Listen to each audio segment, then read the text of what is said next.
Hello and welcome to the Billion Dollar Broker Podcast. My name is Ross Lacane. I'm bringing my 25 years industry experience together with leading experts around the globe to give you the insights on how to live a better life and grow a profitable mortgage broking business that you are proud of. Welcome to another edition of the Billion Dollar Broker Podcast. My name's Ross Lacane. Today, we are going to uncover the secrets of tapping into the property investment market. And I've just got the perfect guest to chat on, and I'm excited about brainstorming and adding real value to our broker audience. Rasti and I met a long time ago as back in my broking days. And I think, back in the day, Rasti was a client. I had a lot of serial property investors as clients, and our accountant, Manzurul Khan, I think introduced us back in the day. And, back in those days, I think you were working for some of the banks, and you're a data science, previously been an architect, and obviously a passionate property investor. You've got over 18 properties. You bought your first property in 2011. And then in 2019, you turned that passion into helping other people create, similar success to what you have in property with Get Rare Properties. So, Rasti, welcome to the podcast. Thank you so much, Ross. Really appreciate it. And thanks for your kind words. Of course, it has been a long time now, but it has gone just like in a breeze, isn't it?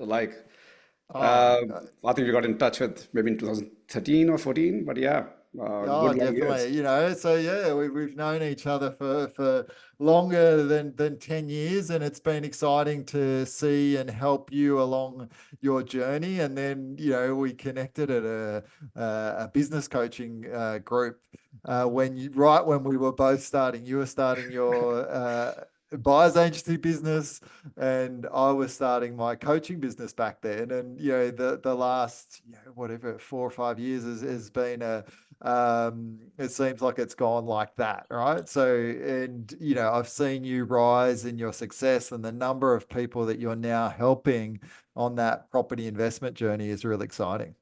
No, thank you. And I've always believed that when there is a will, there's a way, and then when you have something to offer, it actually gets accepted as well in a nice way. Yeah, definitely.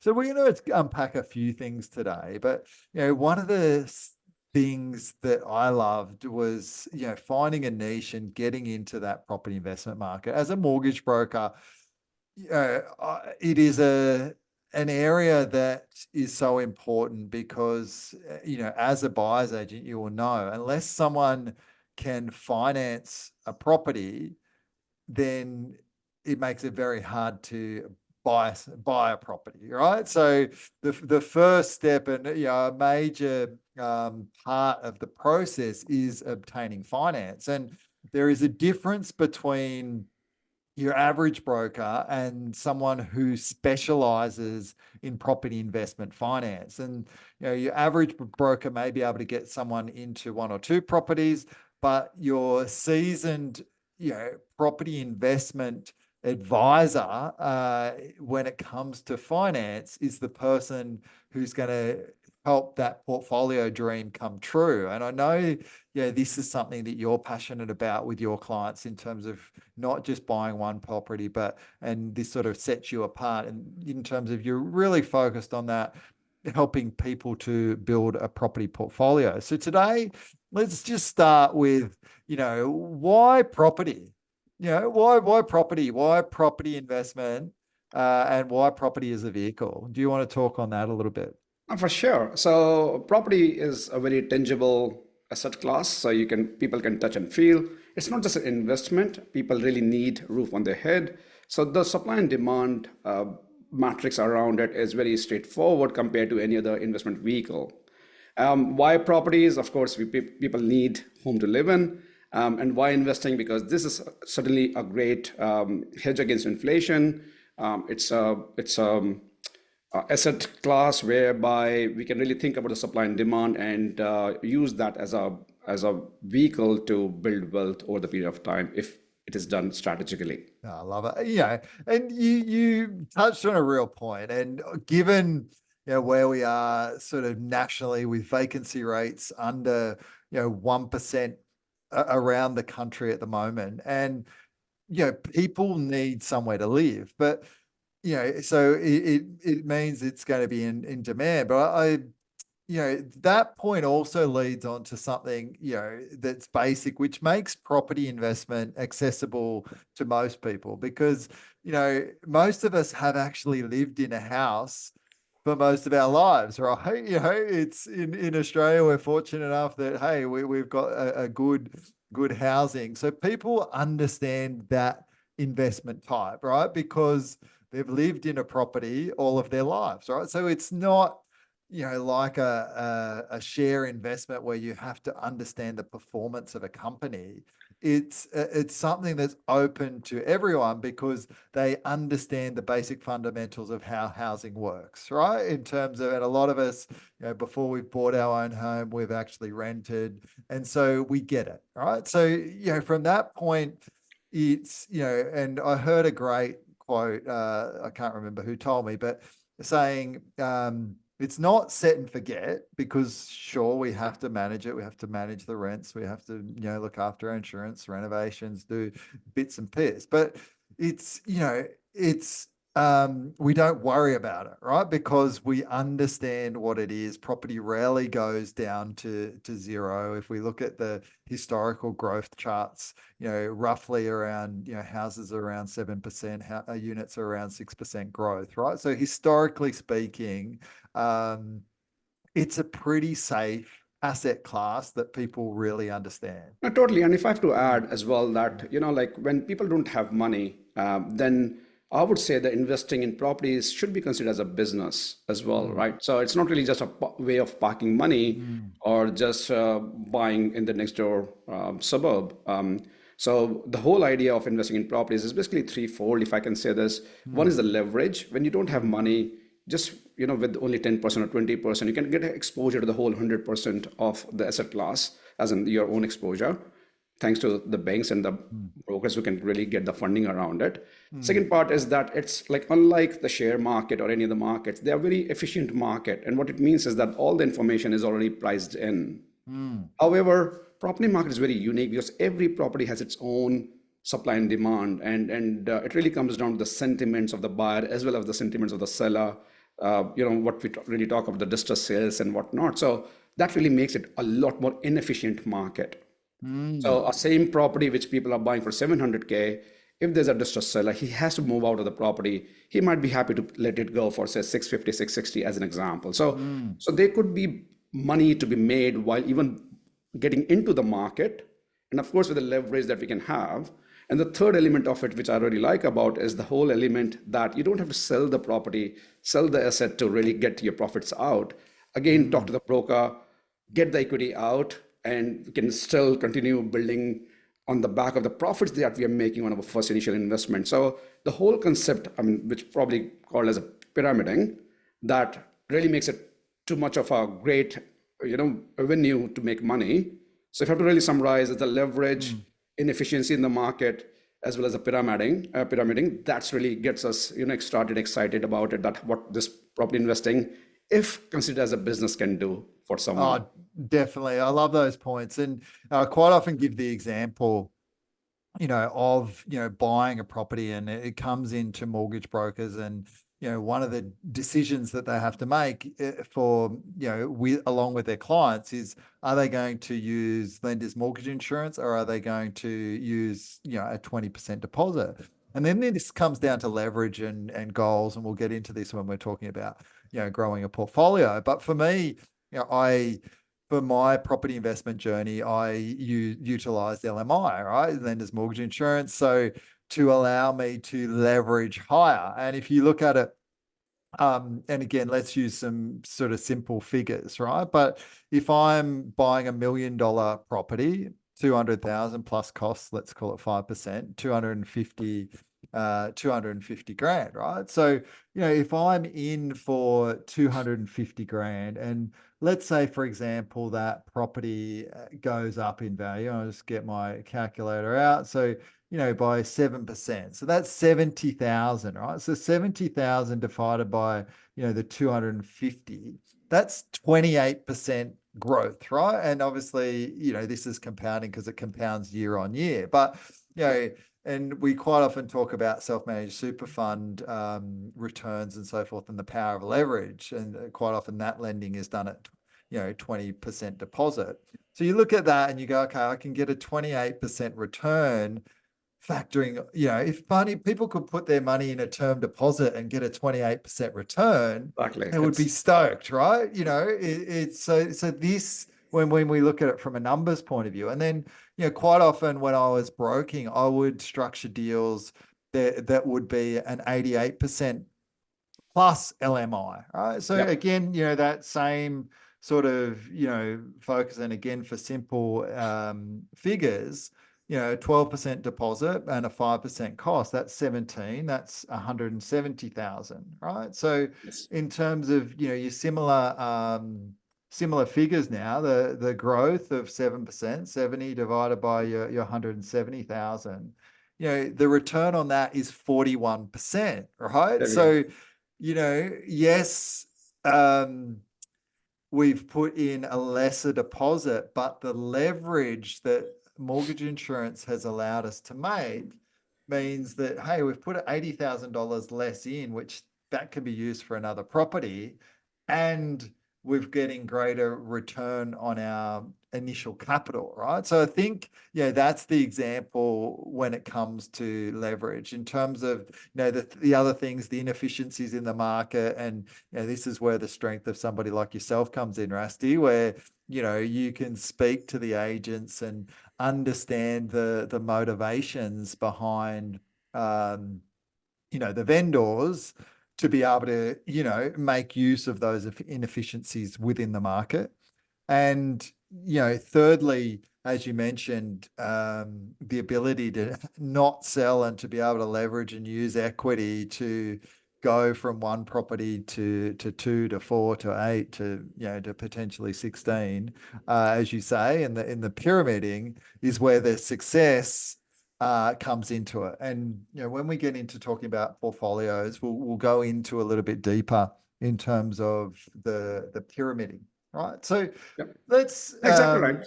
Just very quickly, just to give an example of all the things coming together, we worked together with this client of ours, Kyle, as an accountant, and he had some equity in his property. What we did was, okay, let's go and extract the equity out. He put about 20 grand from his pocket, just 20 grand, because he was using equity from his property. And then we bought a property in Central Coast because there was a distress going on. So we bought it almost about 10% cheaper. So instead of paying 660, we paid just shy of 600. We bought that property. Fast forward 4 years, that property is sitting at about $850,000. Now, if you think about it, he just used only his 20 grand, and now he's sitting as 250K profit. So that's the power of leverage and inefficiency and pyramiding, because now he can really extract equity to upgrade his home. Oh, exactly right. Exactly right. And for many different things, the power of equity and the power of growth and understanding finance and understanding how to use that to, again, and again, it might be to using that to create cash flow buffers. Right? We've had 14 interest rate rises. The people who have been able to hold their investment properties through the last, 24 months are the people who have had a cash flow buffer. And quite often people don't save their buffer, they will borrow a buffer, right? And understanding how to do that and how to structure these things, because, as you say, it's a business. We're in the business Yep. of, property is not something that is a get rich quick scheme. It takes time, and you and I have started investing at a similar time. I think you said you bought your first investment around 2011. It was exactly the same year for me,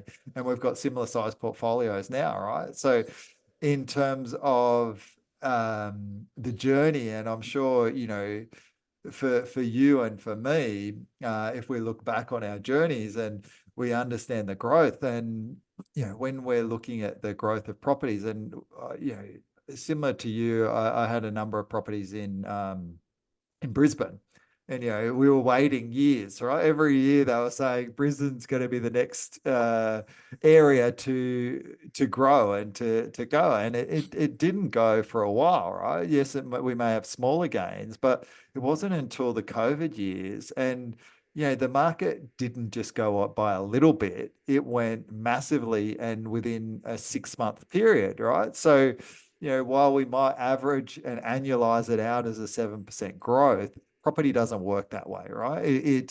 It comes in, it's more like a step. It Yes. might be flat for a while and then you'll see a real spike. And that is obviously the power. And another reason in terms of somebody like yourself as a buyer's agent comes into it, because hey, we're not looking to buy at the bottom of the market, we're looking to time the market so we can get our equity back out to pyramid as quickly as we possibly can, right? Exactly right. But there's a bit of conflict there in general, if I can share this, Ross, because as a buyer's agent, lots of people, the favorite question I get to answer is, where should I buy today? Or where are you buying today? Mm. And my question back to them, are you going to sell it tomorrow? No. So the question, it's not wrong narrative altogether. The question should be, yes, I want to build wealth, and where should I buy the property for next 20 years?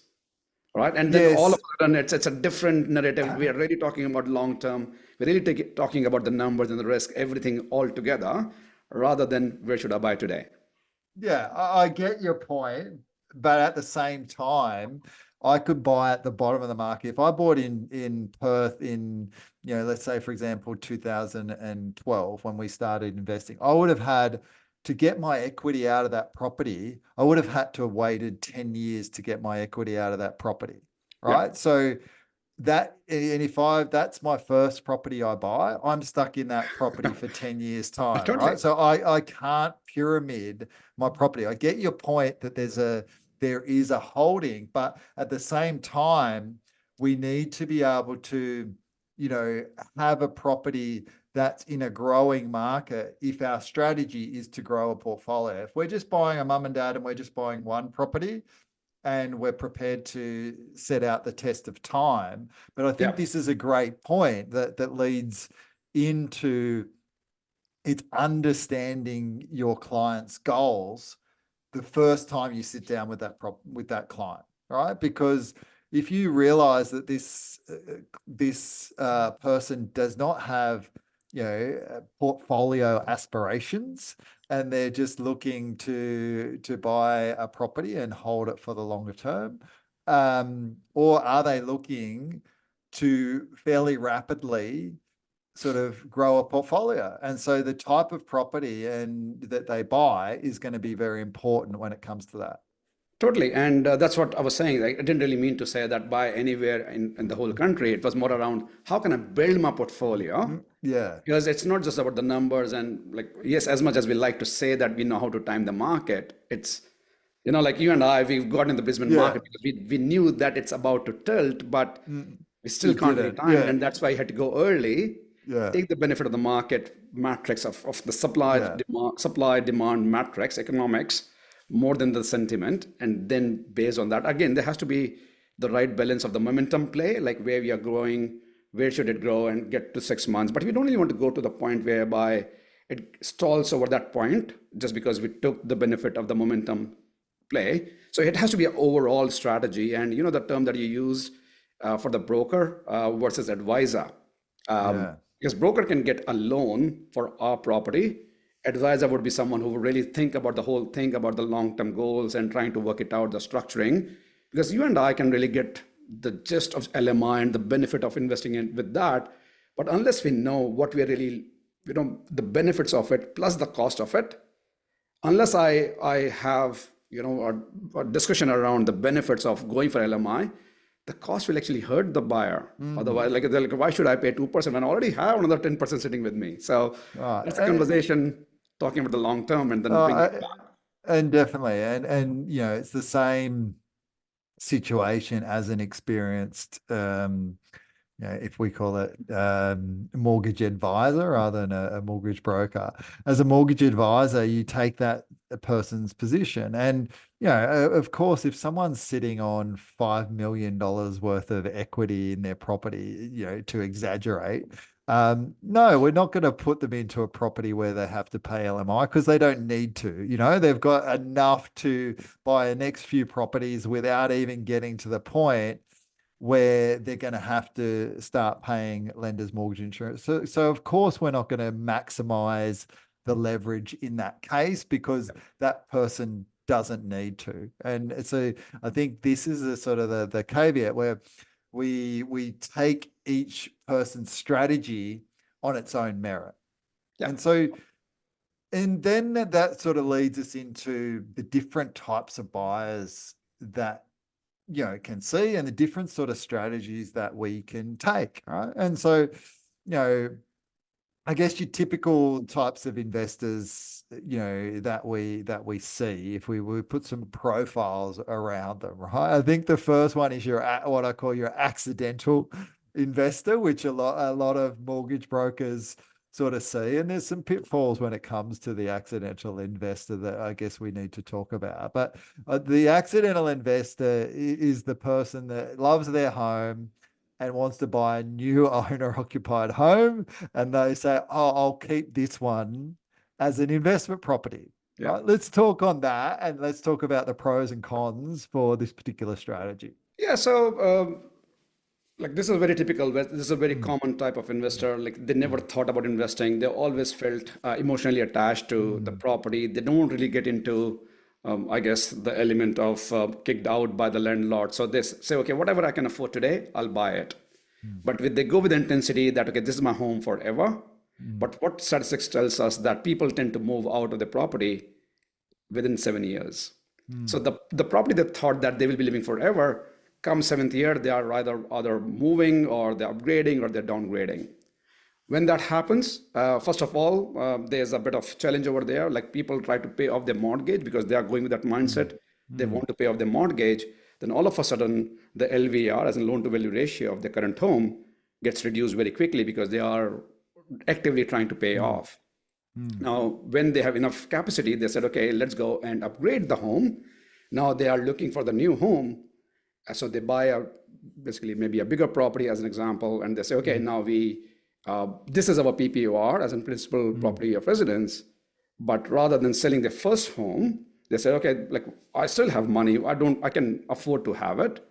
And they call the previous property, which is probably within maybe next door or the same suburb or at least the same city. And they said, okay, like we can keep holding it.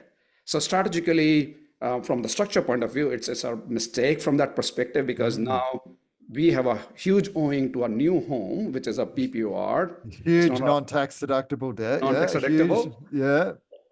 Because the strategy was missing. I mean, had we known the scenario that we can move out, we should have actually put money against the offset or redraw facility, whatever advisor suggests around it. Yeah, offset account, from the advice I've got is the way to go. So they'll put all their money in the offset account, and obviously then that offset account money can be used as a large deposit on their non-tax deductible, new home when they move to purchase, right? So exactly right. So because the numbers are not really working in their favor with the traditional way of doing things, now they are actually rushing to pay off the mortgage of the new home.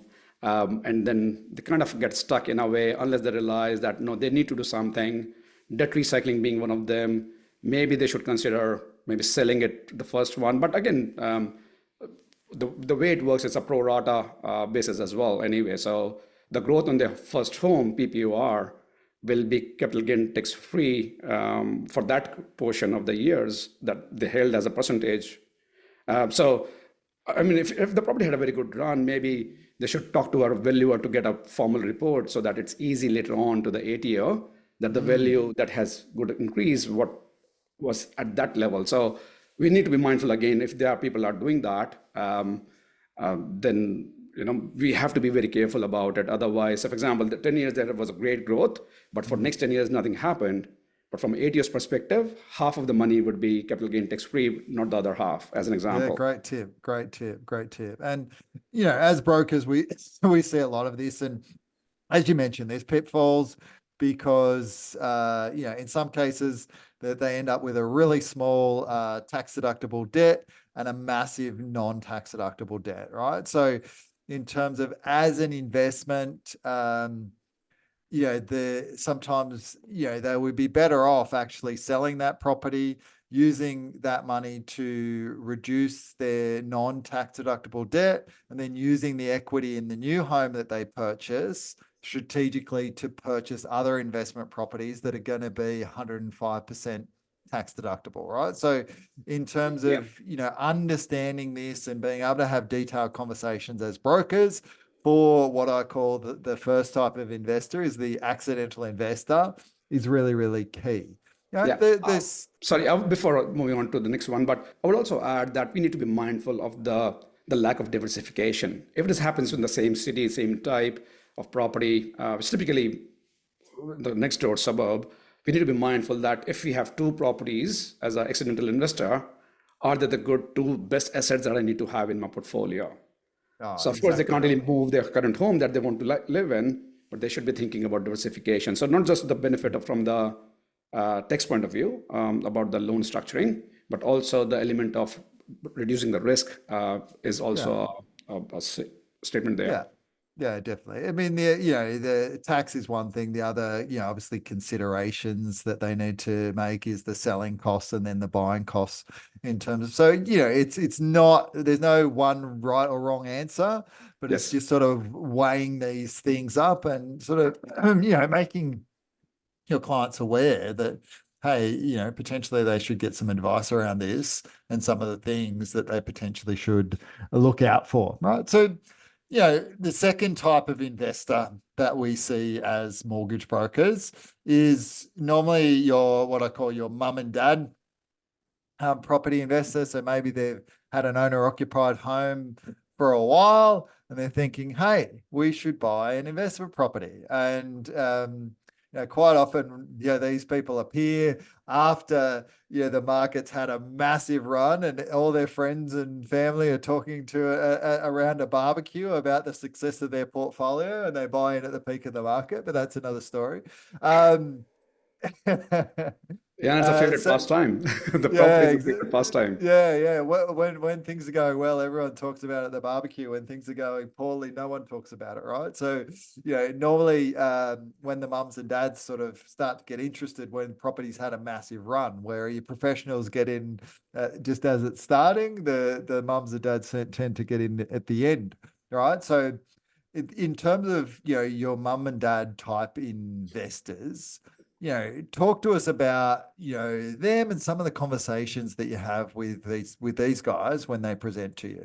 Sure. So typically for the first time investors, it's really, as you mentioned, they are really trying to chase our property because they have some equity in the property, they have some cash in their deposits, and there's a fear of missing out playing out, and they really just want to buy something, and maybe they are really focusing on somewhere that their friends have actually bought. Because, for example, Brisbane is in, Mm. and the discussions or Perth is in discussion, they come with a mandate that they want to buy our property like that in Mm. Perth. So what I've really found is that the desire is there to build wealth, and they tend to confuse between the wealth and the property. Because when I ask them like, okay, what do you want? And the answer is property. But to me, property is just a vehicle to really get them what they really want, which is wealth or Mm. the security. To me, those are the best candidates to be educated around the power of investing rather than Mm. becoming a follower of their friends in the social Mm. media. It's rather like taking that opportunity to educate them. And that's really a great opportunity for the mortgage advisors as well as someone like us to really sit down with them, understand their numbers, understand their deep down desires, which effectively is more around paying off the mortgage, having some money for the retirement, maybe some leaving some legacies. When we really start talking about those Mm. big terms, and then we realize that it's not about our property because our property is not good enough. You and I know that. I mean, we really need to think about building a robust portfolio, minimize the risk, be mindful, that we are buying for the long term, because these moms and dads, if they're not educated properly, they might go with a momentum play that, okay, yes, Perth is booming, yes, Brisbane has been booming. The day it stops booming, they might really start feeling, the pressure Yeah. that, okay, everyone is selling, I should also sell. And Uh, it's not really good for them, not good for the advisors around them as well. I love that. I love that. And, I think for me as an investor, and, I did a lot of property investor education as did you. I remember back in the day. And, one of the things you have to get your head around as a first time property investor is exactly that, right? The property that you're buying is totally different to your principal place of residence. It doesn't have to be the type of property that you would even consider living in. I know for myself, I've got a lot of properties that I would never live in lower socioeconomic areas. But from a performance perspective, and, one of my properties, in Campbelltown in Roos, for example, 304,000 back in 2012. It's now, tripled in value. I would never choose that property to live in, but it's performed really well and it's been a really good buy, right? So, and had I not been educated at the time about, hey, it's not that type of property that you want to live in, there's benefits of, buying, a cheaper property based on, cash flow, based on demand of the tenants being a lower socioeconomic. They don't have the double bay standards that people living in double bay would require in a property. Yeah. So your maintenance, your upkeep, the level of fittings and finishings doesn't have to be at that sort of level of an eastern suburb standard, right? So, I think that's really, really key. And you make a great point in terms of, really understanding the type of property. Even for me, I think as an initial investor, the fact that I wanted a property that I could drive past and Yeah. actually look at and touch and I feel, just and feel it. yeah, and I didn't want to sort of go into state to actually look at Yeah. properties. But, even the properties that I had in Sydney when I lived in Sydney, I rarely went past them anyway, Yeah. right? So And this, it's this, is- this is a yeah, funny thing, Ross. I'm sorry yeah, I'm stopping you there, but just yeah, from my experience that yeah.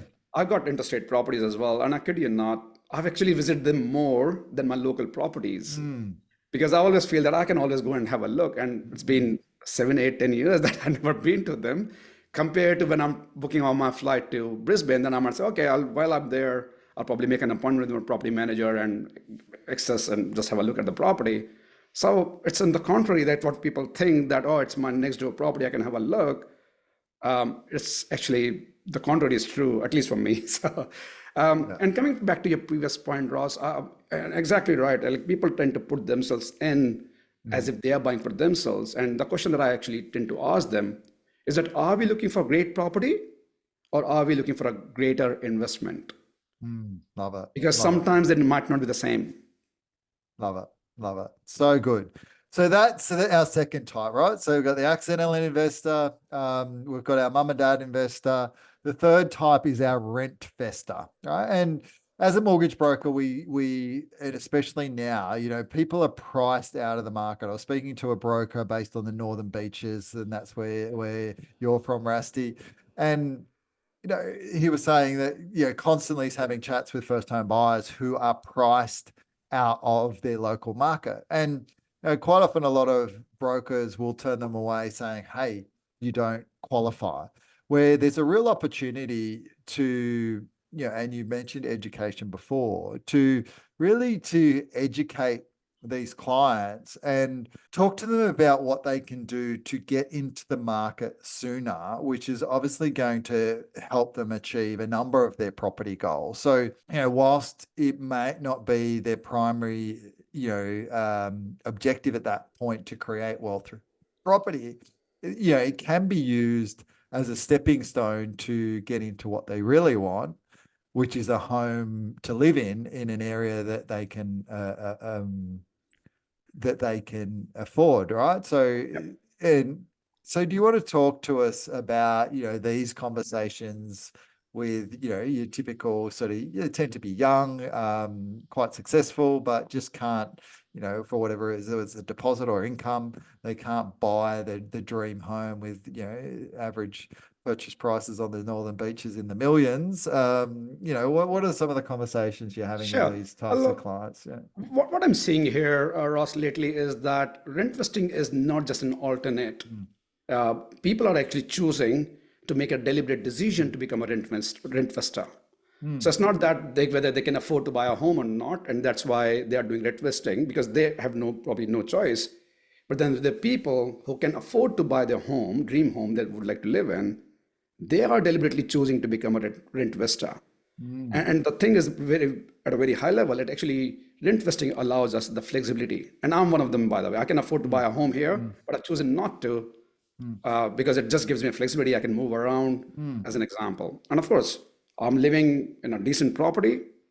Yes, I can't put a nail in the wall that people like to think as a sentiment. I can't really throw mm, a housewarming party. That is pretty much the cost emotionally. But if you mm, can really look past it, it really has its own benefits. We can talk about the numbers if you like, but uh, I thought of just calling it out that it's not mm, always that rent investor is the out of last resort, but they're mm. deliberate people, like people deliberately choosing to be a rent investor. Oh, exactly right. And you look at even from a cost perspective, if you look at, Totally. the if you look at rental returns in Sydney at the moment, you're probably, at around a 3% rental return based on the price, but you're paying double that in mortgage rates, right? So even if you're paying the interest only on a mortgage, it's actually almost half as cheap to actually rent that same property as in to buy it. Exactly. And look, the pushback that I get is, oh, rent is dead money. And I say, yeah, it's dead money, but then the interest you're paying. So, for example, it's $1 million Mm, property, just mm, as an average property size, if you talk about. So, $1 million mm, property, and somebody has to pay about $700 per week rent. mm, Somebody might argue $36,000 or so. How can I really pay this much because it's dead money? I'd rather pay the mortgage. And I mm, said, that's fine. Let's park this thought that, okay, you are paying, mm, say, 36, say, 40 grand per year on the rent, lost mm, rent, mm, as a lost opportunity. On the other hand, if you have to really borrow $1 million from the bank, mm, just the interest component, assuming it's 100%, because there's mm. an opportunity cost. Yeah, Yes, you yeah, can put yeah, 10%, 20% from your pocket. yeah. Let forget about all the purchasing costs and whatnot. If you just assume the borrowing cost of the $1 million, at 6%, we're really talking about 60 grand. Mm, And then we are talking about on top of it, the council and the maintenance and mm, whatnot, add another 10, 15 grand. So now what happens with that 60 plus 15 grand? So that's 75 grand. To me, mathematically, 75 grand expenses are bigger than my 40 grand. So I'd really happily take 40 grand and then think, okay, now I'm having the power to choose what I need to do, mm. as an example. Oh, exactly right. And then you look at the difference in that in terms of from a borrowing capacity point of view, in terms of the number and the size of the portfolio that you can hold. And that's where, that sort of power of choice comes into it, right? And as mortgage brokers, we can look at those different numbers and look at the borrowing capacities for clients to strategically say, what is the difference between being a owner occupier or being a rent investor. And this is really where that strategy and that conversation comes Yeah. into it. Yeah. Yeah, like I'll probably add that it's not that people who are buying property of their own is they're doing the wrong thing. Like there's nothing, I mean, it's nothing wrong with that. But for the going back to your question, that what we are really talking about to those people who are getting into rent investing Mm, is more about having the clarity of the end goal. Because at the end of the day, we need both. We need our owner occupied home that we can call it as a home. We build our memories there, and at the same time, we really need some security for our retirement as a financial security. So when we have a end goal of both things together, it's really a question of how we can really strategize to get there sooner in a mm, safer way and without really too much of a cost attached to it. mm, So having that clarity, again, people who are buying the home first, yes, of course, they will be, as you said, the limitation of the borrowing power as an example, because we don't really collect any rent on your owner occupier. compared to when you buy a rental property, you collect rent. So it actually increases your gross income for the year. That allows us to borrow more. So my learning is that if you are borrowing money for your own home,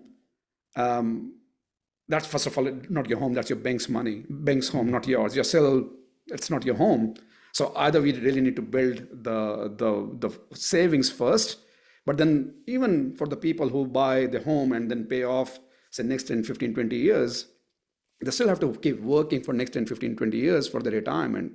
So effectively people who are buying their first home first, they're really signing up for the plan for next 30, 35 years to keep working until they have their funds as well. On the other side, rent investor can think of, okay, like I have limited money because they don't really worry about as such about the sentiment. They're not really thinking about $1 million capacity to buy a property. If they can choose to buy a property, say $400,000, $500,000, they're really going in early, letting that money multiply, just the calculation that we were talking about, like how, the leverage and buying the right and the growth in that area can really multiply that money. So that's really helping us to build the cash basis for us to go and buy first home as an owner-occupied property. So when do you want to stop it? It really comes down to your long-term goals, right? People might buy 2 investment property, then they say, okay, now I really want to go in my owner-occupier. Nothing wrong with that, as long as we are aware of the cost and benefit. And that goes back to the same point. It's about the strategy and the education and the risk around it. Oh, definitely. Definitely. Love that. And some really good points you make there. So now let's talk about something you and I are sort of, passionate about, which is, and I think this is where the real, strategic mortgage advisor comes in terms of building property portfolios. And you and I have both done it for ourselves personally, and we know the power of it. And so it's something that we are super passionate and we get super excited about. So obviously, since we started, financing has changed a bit. And the tactics, back in the day when we sort of built our portfolios, there's a lot of lenders that would just service on existing payments as interest only, and some of the major banks, and now there's only a couple sort of in the marketplace, second tier lenders that are left sort of doing that at the moment. But it's got more difficult from a finance perspective to grow it, but it's not impossible. And I'd love you to share some examples of some of the clients that you've been working with, where you've been able to buy, and what's important to consider in today's market around building a property portfolio. No, great question. I love it. And as you said, that's where I really get excited about it. And this is the reason why someone like you and I actually jumped in this kind of business, so that we can help other people. First of all, I would say it's all about building a right team and the right strategic advisors around that family that we are working with. Because at the end of the day, it's a business for the investor or for the family, and everything from the cost and the benefits needs to be laid out first. So yes, there is a benefit of building a portfolio. We can really start talking about the end goal and then try to work it out, like what is the size of the portfolio they should be having. And for the investor, what we have found is that they don't really care about the number of properties. They don't really care about the size of the portfolio. What they really care is that what is in for them. So, and that's what we should be thinking about, that, okay, let's work it out what the ideal portfolio looks like. And where we are coming from is, Ross, is if somebody says that I really am looking for a passive income, say roughly about 120K per year. Now, there's a basic number for a living expenses on an annual basis. 120K translates roughly into $3 million, assuming 4% rental yield, or we call it as a division by 25 rule in the finance speak. So 120K passive income, and that's where people get excited that yes, there's a clarity that we are looking for, that 120K, roughly about 10K per month is coming in our pocket. That's good enough for us to live for the retirement. It could be less, could be more, don't get me wrong, but I'm just giving it as an example. And then all of a sudden people realize that, okay, we need to have $3 million wealth to be able to achieve that, and maybe some fully paid off home as well. So maybe say $1 million. So all of a sudden we are really putting a number to the goal, which is 3 plus 1, $4 million wealth, of course, adjusted for inflation because 4 million as of today, but if we are achieving this in 15, 20 years, we need to adjust for the inflation. So in today's terms, we are talking about 4 million total Mm, wealth, mm, and then how we can go about achieving it. And the mm, reason we are sharing about the end goal, because once we have the clarity of the end goal, we can start visualizing. We can start talking to the mm, client that, okay, what the life would look like for them when they don't really have to worry about the active jobs. I'm not saying that they retire from their jobs. It's just that it gives them the freedom of choice. And once we have that clarity, not just for ourselves, but for them, and they believe in it, that it's possible, it's visual, they can start visualizing it. Then for them, it's like, okay, how do we get there? And typically, as an Aussie family, we are probably saving about 30 grand, 50 grand, maybe 60 grand, depending on whom we are talking to. On average, it's less than $50,000 per year as a savings. So if you think about it, it's going to take, with the same calculation, if even you assume 50 grand per year, it will take them 80 years to get there, to get to the 4 million mark. So all of a sudden we realize that, oh, it's not possible with the traditional way of doing things. And if we are not investing, if we're not building portfolio, we are actually already on the risk side of things. Like we mm, are taking the active risk, which we have really put a blind eye to it. Like, no, this is a traditional way, because yeah, not many families, not many people are very comfortable with debt the way you and mm, I are. Because we yeah. understand there's a difference between a good debt and a bad debt. Oh, definitely right. And you know, you said that yes, there's an element of risk in doing, but there's an element of risk in not doing it, you know. And if you look at the growth of our portfolio, it can almost pay your owner occupied out within a 12-month, you know, within a 12-month period. If you look at the amount of assets we're able to hold because we've obviously leveraged into that, right? And again, Yes. if you've got a $10 million portfolio that's going up by 7% every year in terms of it's a huge growth. $700,000. Can they save that? No way, right? But by focusing on that, or even if it's a $2 million property portfolio, if you look at that, that's $140,000 that property is going up each and every year, right? So they can't save that sort of money. And, you know, to accelerate the reduction of debt over time, then talking about these strategies and these goals and the basic fundamentals about it is really, really important. So I love what you said. We can do two things. We can begin with the end in mind, get excited about that. It can be an income goal or it can be an asset goal. And that's where we start. And quite often the conversations as a mortgage broker that I used to have with my clients was exactly that. And what you find as a mortgage broker, then it becomes about strategy on how we're going to finance it and how we're going to get to that level. And this sets us apart from brokers that focus on the technical sides being interest rates and the dollars and cents.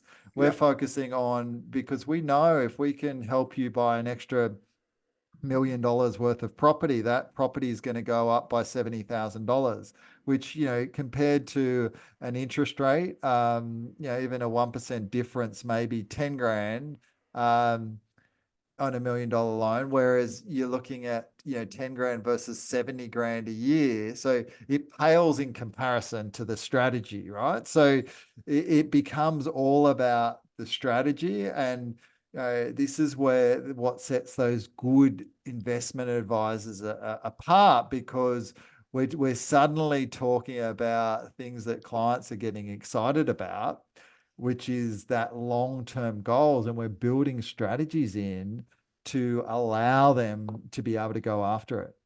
Exactly right. And what really it does is, like, as you mentioned very nicely, that there's a risk of investing and there's risks, bigger risk of not investing.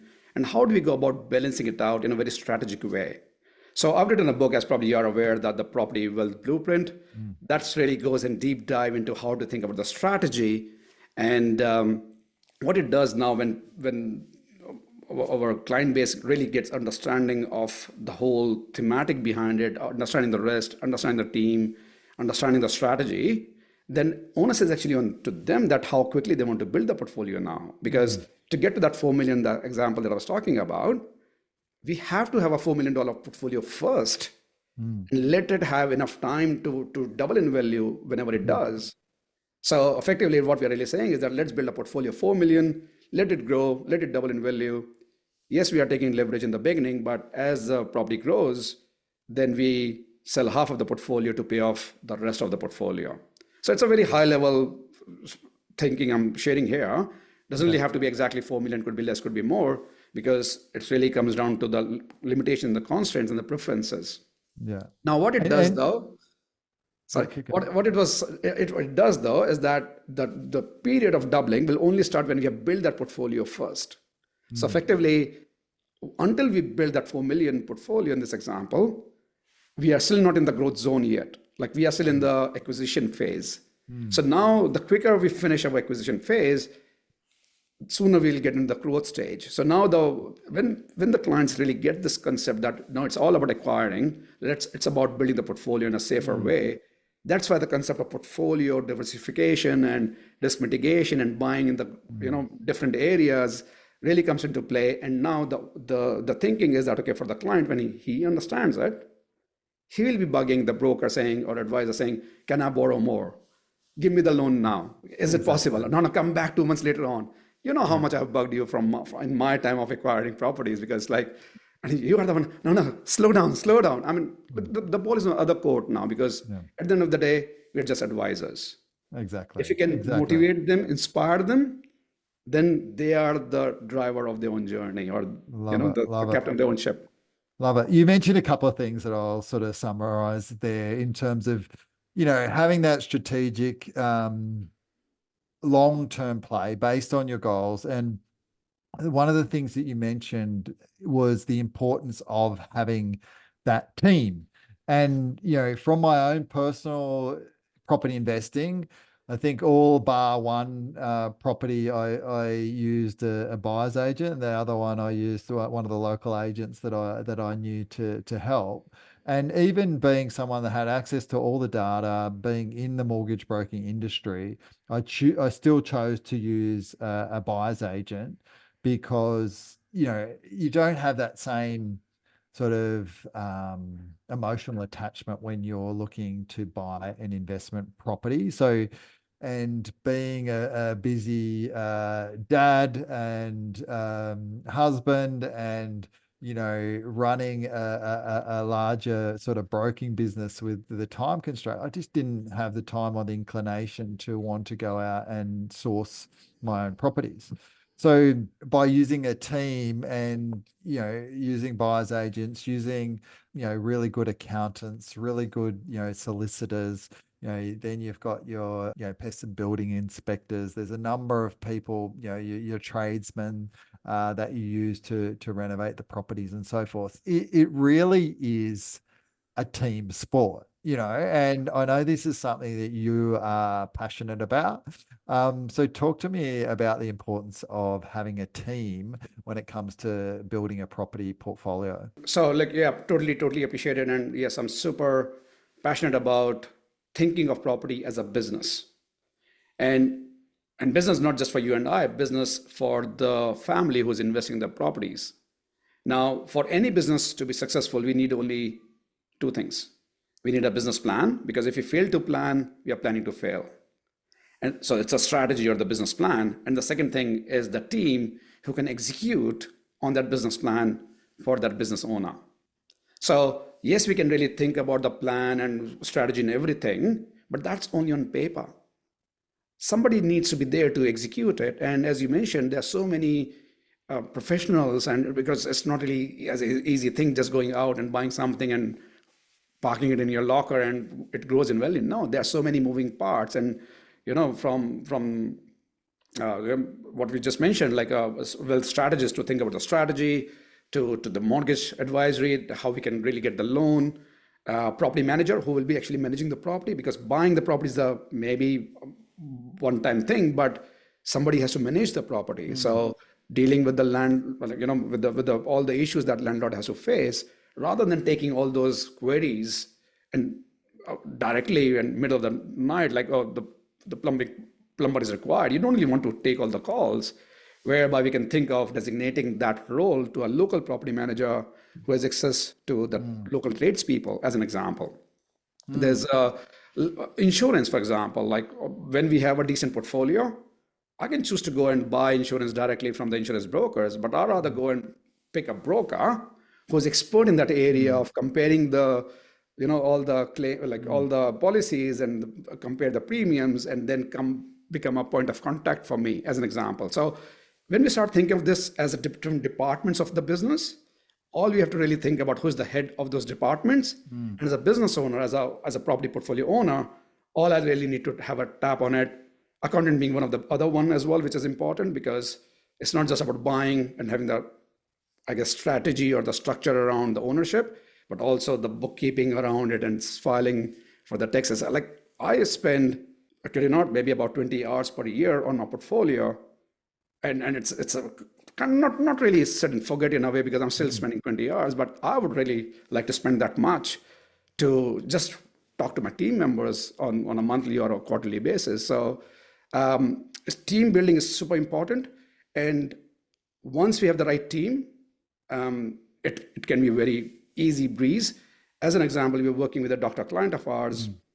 He knew nothing about the property investing, and he was like, okay, I just want to, I've worked very hard. I'm a specialist, and I totally appreciate the power of specialization. That's why I'm coming to you as a property strategist and a buyer's agent. Can you help me with that? Now, fast forward 4 months, he already is the owner of 5 properties. Yeah, amazing. And how much time he spent? Very little. It's been so good chatting, Rasti. I mean, so good. I think that is a perfect sort of example that you gave there. So I always ask this of every one of my guests, right? And again, you're not a broker, but I'm going to ask you this question anyway. If you were a broker looking to tap into the property investment market to really grow your business, what is one tip that you would give to a broker? I would think the education, the content strategy, and working in partnerships, because what I was talking about, it's a sports team. It doesn't really mean that the onus to find a client as a mortgage broker is on you. It's more around, let's find the like-minded other complementary businesses, build that ecosystem, and then reach out as a business syndicate to help someone to build a business of property investing. So good. So good, and very well said. And I agree with every part of that, So I love it. Rasti, in terms of, this is the time to plug yourself. And so if any brokers want to get in touch with you to use you for their own purchases or to refer any of their clients, give them, how do they get in contact with you? Oh, thank you, Ross. Was not expecting that. Yeah, no, I'm an independent buyer's agent. So what it means is that we are not really accredited with any developer or builder. We do our own research. That's what independent means. How we can work together is really about guiding and educating the clients or potential clients, prospects. Towards that end, we do run regular workshops. As a broker, you're more than welcome to come sit along, see, I guess, whether it makes sense for you to bring your prospects or not. But having said that, happy to catch up with you on one-on-one. Feel free to give me a call at 040-1022-724, or head to my website at www.getrare.com.au, as in GETRARE, which stands for Get Rich and Retire Early.com.au. And you can get a copy of Rasti's book, The Property Wealth Blueprint. I'm sure it's available on Amazon or any good bookstore, or your website probably. So go and grab yourself a copy of that book as well. Rasti sent me a copy, and it's a really good read. I loved it. So again, Rasti, thanks very much for being part of the podcast. I've really enjoyed chatting. I'm sure the brokers have got a lot of great value out of it. If you would like more information on the $1 Billion Broker, subscribe to our podcast on your favorite podcast platform. You can join our group, $1 Billion Broker for Mortgage Brokers, on Facebook. Or if you would like some more information about us and our coaching, go to billiondollar broker.com.au. Until next time, I'm Ross LeCain, and I'll see you later.